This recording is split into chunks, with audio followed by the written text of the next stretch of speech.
ভীষণভাবে হাসি পাচ্ছে বন্ধুরা। তোমরা বলবে কেন হাসি পাচ্ছে? হাসি এই কারণেই পাচ্ছে, এখন এই যে আমাদের দামড়ার নতুন কষি বউ তুলিকাকে নিয়ে কন্ট্রোভার্সি করতে হচ্ছে, এমন এমন কথা বলছে, হাই রে পোড়া কপাল। মিঠির এবং মিঠির দাদার চ্যানেলের তো অবস্থা খুব খারাপ, স্ট্রাইক মেরে মেরে ওদের ইনকামের রাস্তাটা নিজেরাই বন্ধ করেছে। এখন নতুন বউ নেমে গেছে, কন্টেন্ট কি? কন্টেন্ট হলো তুলিকাকে ঠুকে ঠুকে কথা বলা, আর আমরা তো কন্ট্রোভার্সি ক্রিয়েটাররা এবং রোস্টাররা সেগুলো ধরবো আর নতুন বউকে আজরাবো, সেটাই চাইছে। তবে कोई बात नहीं, चलो तुम जो चाह रहे हो हम लोग तो देंगे। तो मेरा हिंदी सुन के तो जो लोग हिंदी जानता है वो लोग भूल जाएगा। मैं बांग्ला में आ जाती हूँ, हिंदी मुझे नहीं आता, और हिंदी मुझे ठीक से बोल भी नहीं सकता हूँ, और मुझे चाहिए नहीं ठीक से हिंदी बोलना। আমার বাংলায় ঠিক আছে, হিন্দি আমি চাই না ঠিক করে বলতে। আমি ভাই বাংলার মানুষ, তাই বাংলাতেই কথা বলতে পারি, বাংলাই হলো শ্রেষ্ঠ ভাষা। তার আগে বলি হাই ফ্রেন্ডস, সোমা ওয়ার্ল্ডে তোমাদেরকে অনেক অনেক স্বাগত আর অনেক অনেক ভালোবাসা। চলে এসেছি আবার আরেকটা ভিডিও নিয়ে।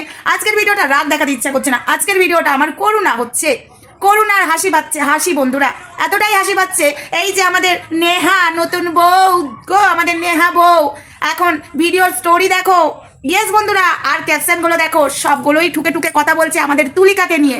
মানে বুঝতে পারছো, এখন ননদের আর দামড়া বরের ফেসবুকের ইনকামটা বন্ধ হয়ে গেছে, এখন নিজে বসে গেছে কন্টেন্ট করতে। আরে ভাই কন্টেন্ট করো, কিন্তু তোমার বরের এক্স বউকে নিয়ে তোমাকে কন্টেন্ট করতে হবে।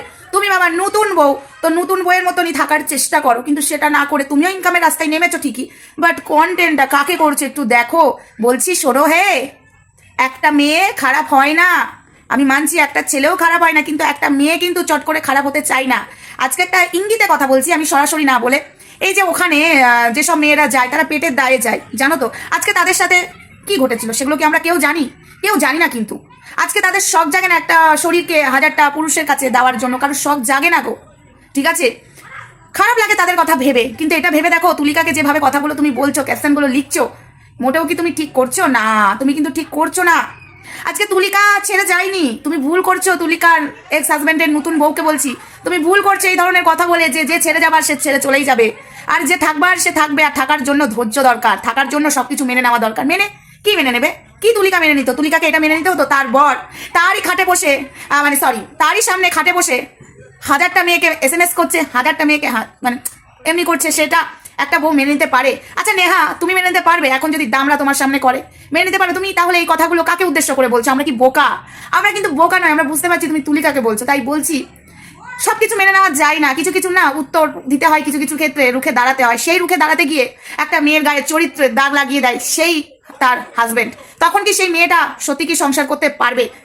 সত্যি কথা বলছি নেহা, তুমিও একটা মেয়ে, তুলিকাও মেয়ে, আমিও মেয়ে। তুমি যে কথাগুলো তুলিকাকে উদ্দেশ্য করে তুমি লিখছো, সত্যি কথা বলছি, এবং তুমি বলছো, এটা জাস্ট মেনে নেওয়া যায় না। মানিয়ে গুছিয়ে নিতা, মানিয়ে গুছিয়ে নেওয়াটা মানে কি? মানিয়ে গুছিয়ে সংসারে ঝামেলা অশান্তি ওগুলো মানিয়ে নেওয়া যায়, কিন্তু এটা মানিয়ে নেওয়া যায় না নেহা। তারই হাজব্যান্ড একই খাটে বসে আলাদা কম্বলে অন্য মেয়ের সাথে ভিডিও কলে কথা বলছে, অন্য মেয়ের সাথে চ্যাট করছে, আরো বাজে বাজে সব কিছু করছে। সেটা দেখার পরে তুলিকা কি করে মেনে নিত? তুলিকা মানতে পারেনি, তাই তো তুলিকা প্রতিবাদ করেছে, তাই তো তুলিকার গায়ে বদনাম, কি ও পরকিয়া করতো, চরিত্রহীনা মেয়ে ছেলে, আর গলায় লাভ বাইট, এই বদনাম দিয়ে তুলিকাকে বাড়ি থেকে বার করা হয়েছে। তাই বলছি নেহা, তুমি সবটা পারবে তো? কারণ তোমার দামড়া বরের কিন্তু স্বভাব খারাপ। তোমারই সামনে যদি তোমার দামড়া বর, যদি নয় করবে, তখন তুমি সব মানিয়ে গুছিয়ে নিতে পারবে তো? একটা মেয়ে পারে না। তাই ফালতু কথা বলার আগে তুমি একবার নিজেকে ওই জায়গায় বসাও, তুলিকার জায়গায় নিজেকে বসাও, যে আমারই সামনে যদি আমার এই দামড়া বর এসব করে আমি মেনে নিতে পারবো না, তাহলে ও কি করে মানবে? তাই বলছি তোমার দামড়া বরের কথায় তুলিকাকে ঠুকো না। কেন বলো তো? সে কিন্তু সত্যি অনেক কষ্ট করে চেয়েছিল ওই সংসারটা টিকিয়ে রাখার। হ্যাঁ, তারপরে যখন ও বাড়ি চলে যায় অনেক আঘাত পেয়ে মনটা পুরো পাথর হয়ে গেছিল, তারপরে ইনি গেছিলেন দালালি করতে। কি করে আসবে বলো তো? যার চরিত্র খারাপ তাকে নিয়ে কি করে সংসার করা যায়? সেটা কি তুলিকা বলে খুব ভুল করেছিল যে আমার তো চরিত্র খারাপ, তুমি তো চরিত্রবান, তাহলে তুমি আমায় নিয়ে কি করে সংসার করবে? এবং তুলিকার ননদও তো বলেছিল যে দাদার সাথে থাকতে হবে না, আমার সঙ্গে থাকো। তাহলে ওর যদি চরিত্রই খারাপ হতো তাহলে কেন গেছিল? লোকজন নিয়ে এসো এসো।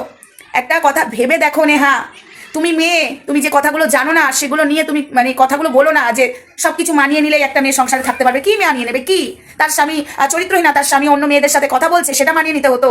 তোমার ভিডিও, তোমার কন্টেন্টগুলো নেহা, সত্যি বলছি হাসি লাগছে আর করোনা হচ্ছে। তোমারকে নিয়ে না আমার কন্টেন্ট করতে ইচ্ছা ছিল না, বাট যেগুলো তুমি বলছো তোমার ফেসবুকের স্টোরি এবং ফেসবুকের রিলস এবং মানে ক্যাপশনগুলো হাস্যকর লাগছে নেহা। তুমি তোমার বরকে এতটাই ভালোবাসছো, মনে হচ্ছে যেন তুলিকা কোনোদিন এই দামড়াকে মানে মিঠির দাদাকে ভালোই বাসেনি, কিন্তু এটা ভালোবাসা করে বিয়ে করেছিল, সেটা তো জানো নেহা।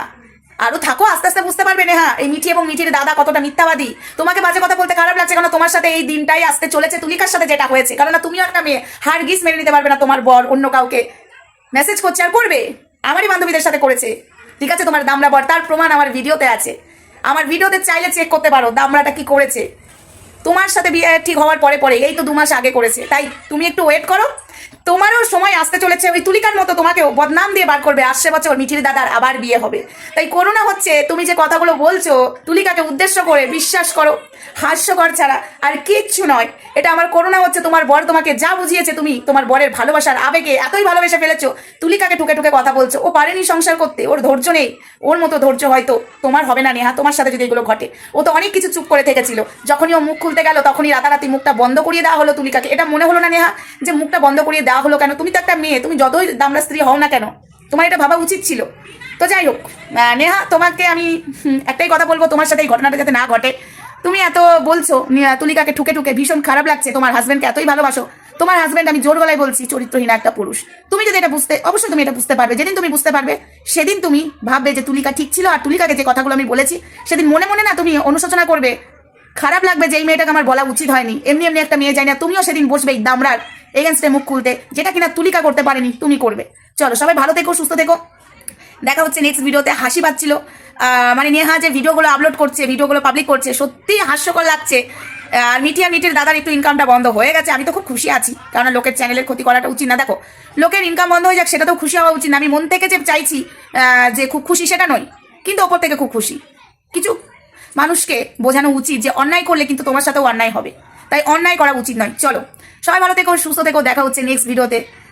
আমি শুধু নেহার কথা ভাবছি, নেহা আসছে বছর আবার হবে। চলো মিঠির দাদার বিয়ে হবে, সেই বিয়েতে তুমিও কানবে তুলিকার মতো। Wait and watch.